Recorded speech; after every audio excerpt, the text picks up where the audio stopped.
they really listened. When an NGO or an academic did, it was hard.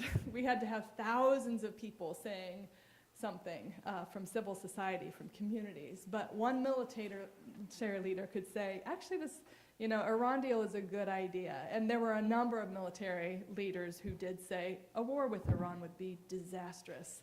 And their voices carry so much more power. So part of my work then over the last 10 years has been trying to work with military leaders about what are those alternatives to what's happening in Iraq and Afghanistan. So I have a few photos. I've been on a different military base almost every week for parts of the last 10 years. But my story actually starts here in Richmond, Virginia, because I grew up here. I grew up in a white community. When the first African-American family moved in, my mother, who's Mennonite, baked a pie, which is what Mennonites do, and took it over. The family wasn't there, so she left it outside with a note, welcome to our neighborhood. And the mother of the African-American family went door to door, knocking, trying to figure out who brought this pie. And nobody was opening their door. And finally she got to our house, and we embraced her. And for the next, 5-6 years, as long as I was in school, I stood alone with their children at the bus stop because all the other white children walked to the far bus stop. So I grew up in a very segregated Richmond, Virginia. 20 years ago now, so it was in the 1990s, I came back to Richmond and I worked with Richmond Hill and Hope in the Cities to do these citywide dialogues on race, jurisdiction, politics, and the way racism divided our transportation system, educational system, policing system here in Richmond. And we held these ongoing dialogues with black and white city leaders and also some Muslim American leaders. It was the beginning, it was before 9/11, so things were not as tense, but we wanted to be inclusive.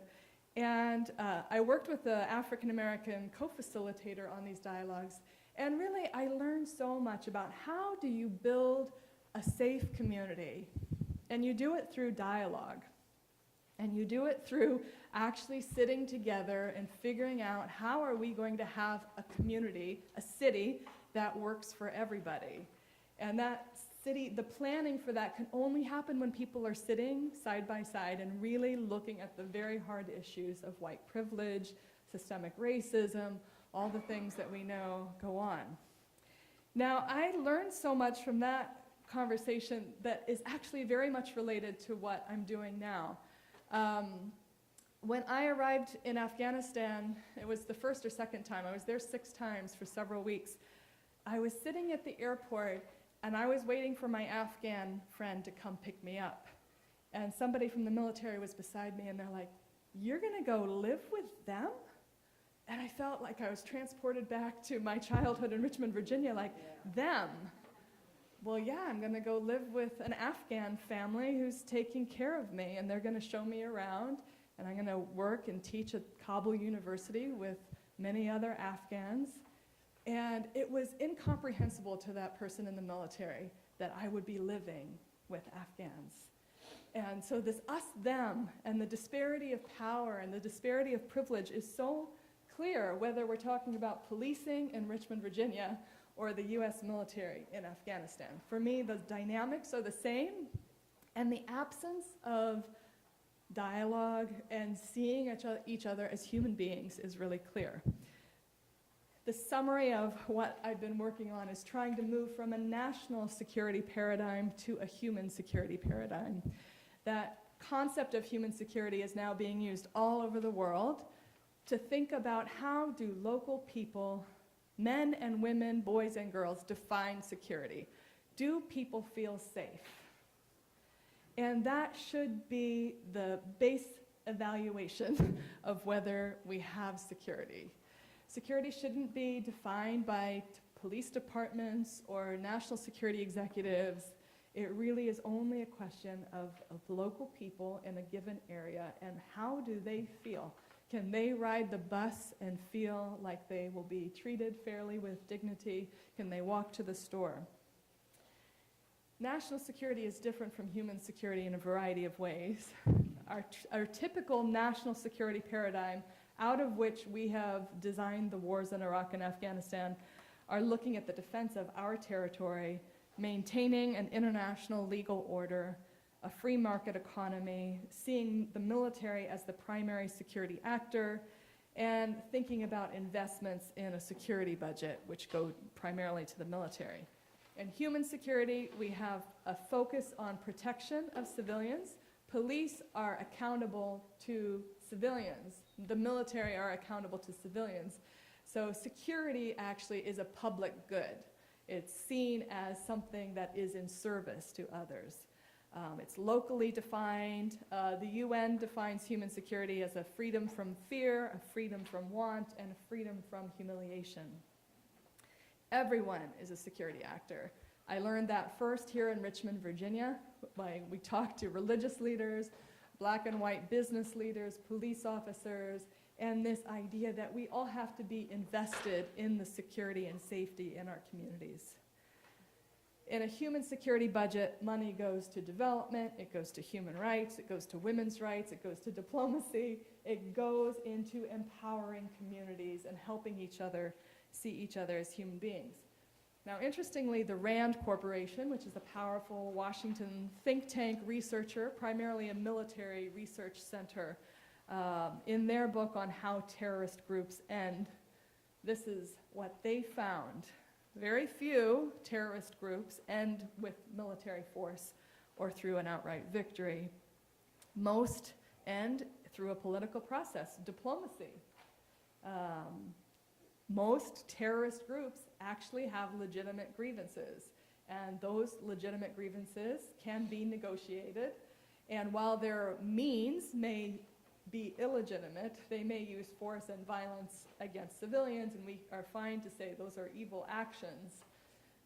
Looking at terrorist groups as human beings and trying to listen and understand what their motivations are is actually important, because it allows us then to figure out a way forward. And of course, policing here as well. I'm not going to talk as much about that. I know there's another session on it, and I have a lot on policing, but I won't be talking about it so much today, except for thinking about the police as part of the security sector. So the military and the police are part of the security sector.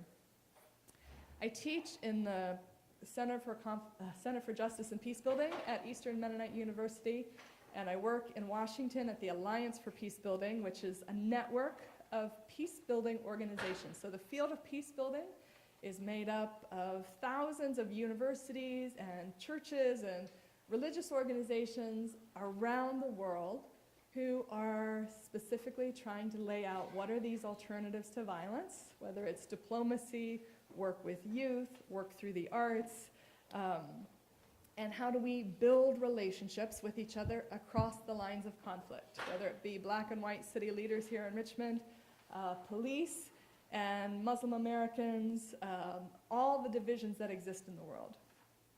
The focus of peacebuilding is really on participation and helping people to feel empowered to participate in the safety and the human rights in their own communities.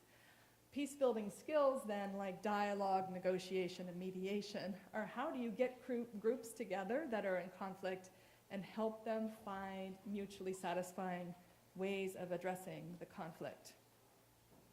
What's interesting is that the same kind of work that we were doing here in Richmond is actually going on all over the world, and that's one of the more inspiring things to realize. This is in the Philippines, where a Filipino peacebuilding organization has been teaching conflict assessment. Conflict assessment is a process where you look at the root causes of conflict. So much of the media and what we're taught is sort of enemy projection. They're evil, we're good. The analysis of what's causing conflict is so simple as to just say, well, these people are evil.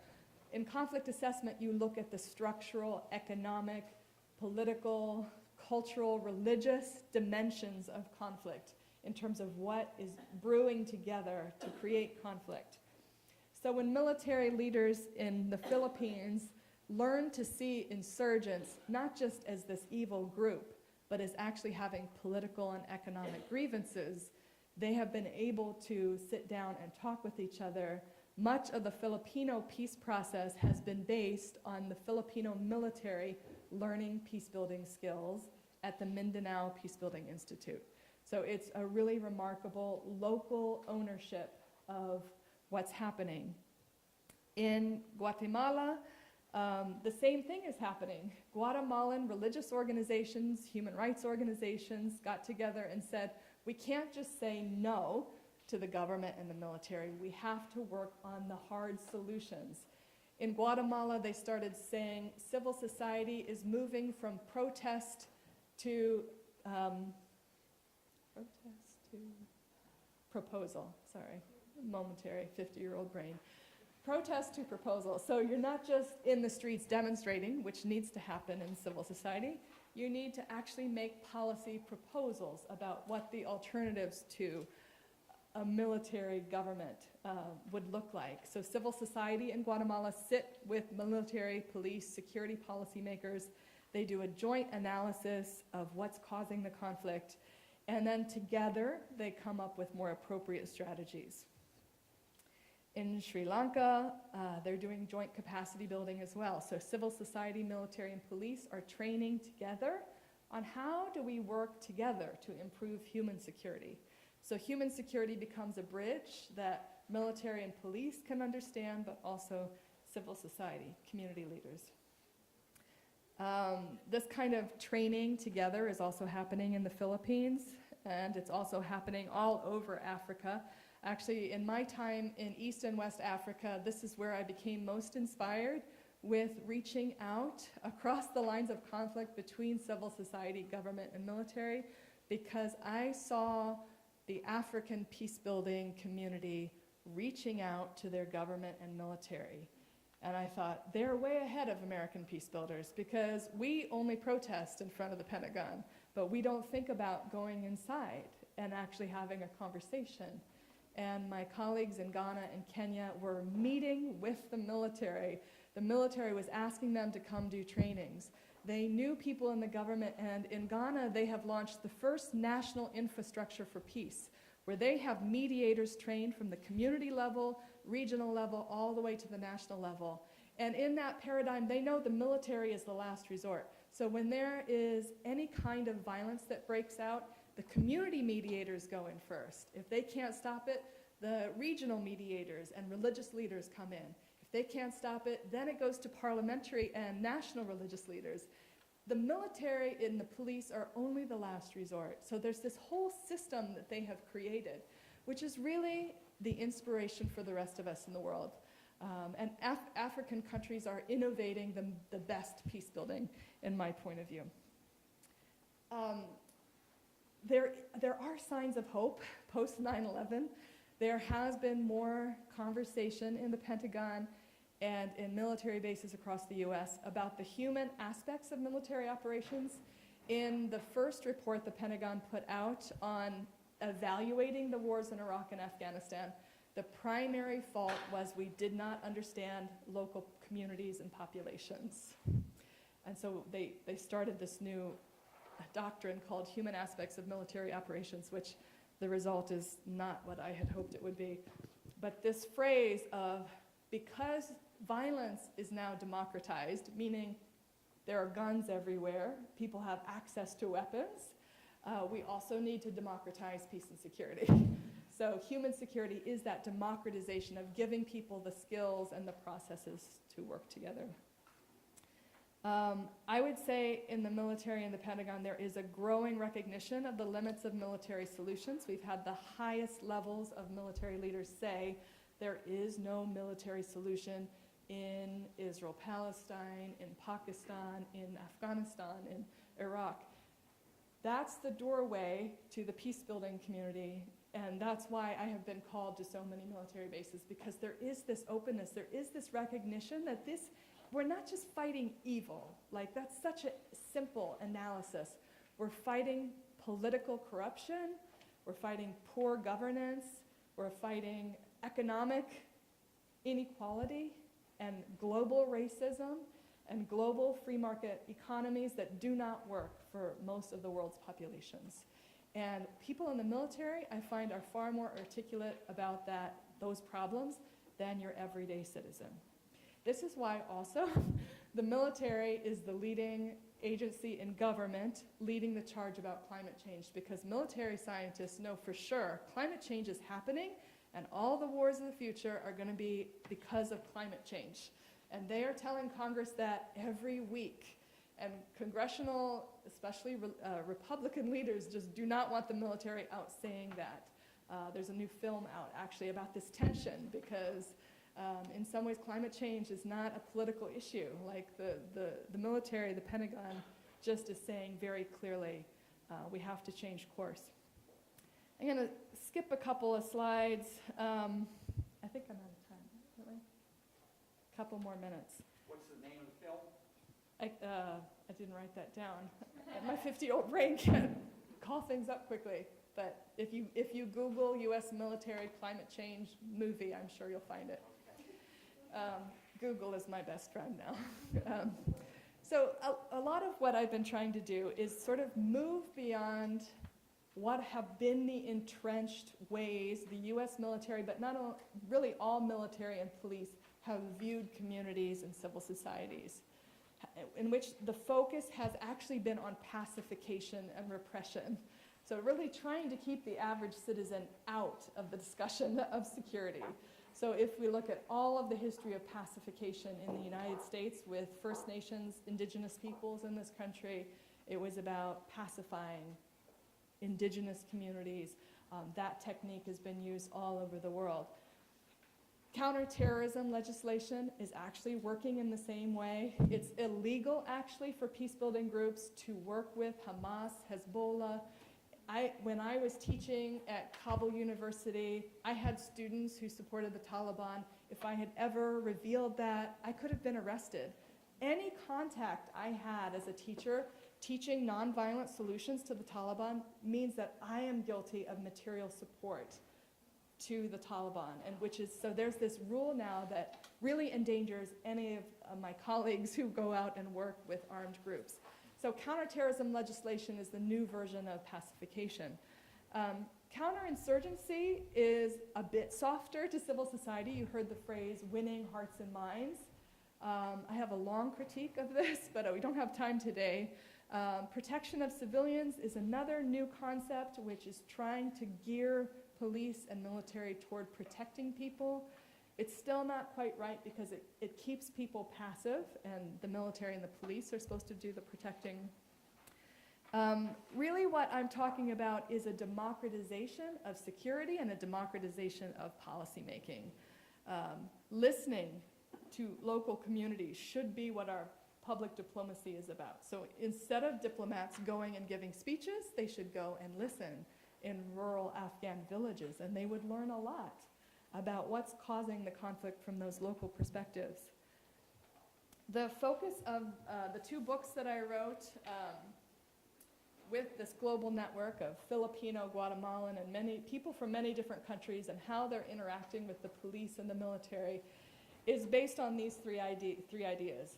A multi-stakeholder or whole of society, participation in security, which includes communities, civil society. Civil society should be empowered, independent, distinct, accepted, and free to do as they see. And all relevant stakeholders coordinate to improve security. So I think I have them up here. So the Handbook on Human Security is a curriculum that I use with the military and with police about how they can relate to local communities. And the other book, Local Ownership in Human Security, are stories from around the world of communities working with police departments to create a human security model in their community.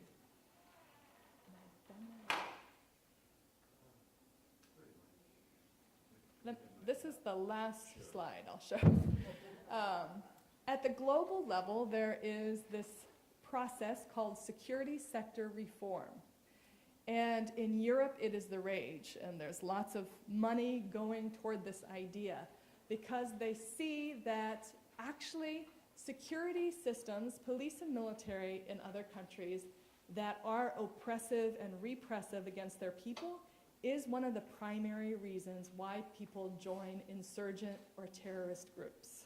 So abusive security sectors are a problem in Guatemala, in Colombia.